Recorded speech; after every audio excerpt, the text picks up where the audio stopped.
Have you ever wondered if the stories from the Bible are more connected to our lives and heritage than we realize? Today, we take an eye-opening journey into Kenyan folklore and its striking parallels to biblical narratives. Folklore, passed down through generations, often changes over time.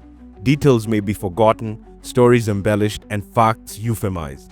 But the core message, the truth, endures. By comparing these tales with biblical scripture, we uncover a shared legacy that transcends continents and time.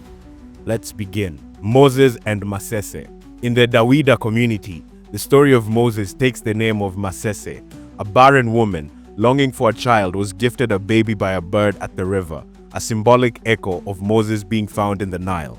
Masese grew up bringing prosperity to his family, much like Moses' role as a deliverer.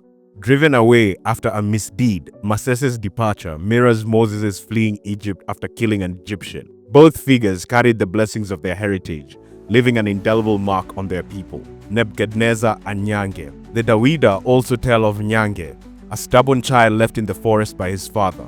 Over time, Nyang ate grass and leaves, becoming animal-like, a vivid parallel to King Nebuchadnezzar's humbling period in the wilderness.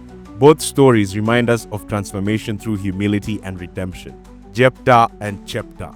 In Kenyan folklore, Jepa, much like the biblical Jephthah's daughter, was offered as a sacrifice to save her community. Yet her fate diverges. Jepa is saved by her divine lover, the thunder god Elat. The bloodline between literal and symbolic sacrifice in both accounts shows the shared essence of devotion and salvation.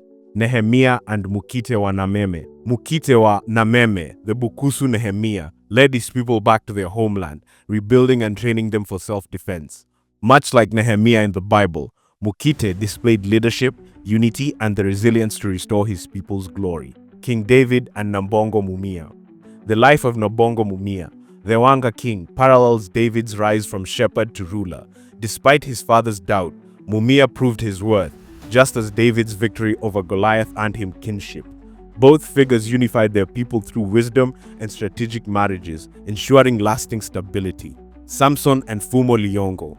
Fumo Liyongo, the Pokomo Samson, was a warrior poet celebrated for his invulnerability.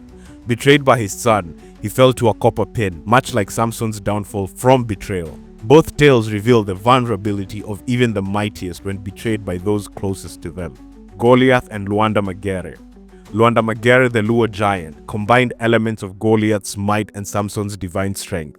His tragic end came when his wife revealed the secrets of his shadow, his Achilles heel, to his enemies. His story warns us about misplaced trust and the cost of arrogance. Sodom and Gorra. From the Sodom to the Daw'ida, tales of merry revelers turned to stone or consumed by fire eerily resemble the biblical destruction of Sodom and Gomorrah. These stories forewarn of judgment and the consequences of ignoring divine warnings. The Witch of Endor and Amongin. Amongin, the Iteso diviner of Endor, parallels the Witch of Endor. Both provided guidance to leaders, with tragic outcomes for those who sought forbidden knowledge. Folklore and scripture, though separated by geography, are threads in a shared tapestry of human history. They teach us about resilience, faith, and the enduring connection of our ancestors to the divine. If you found this exploration enlightening, don't forget to like, share, and subscribe. Join us next time as we delve deeper into these timeless tales. Zile Tales, where African heritage meets ancient wisdom.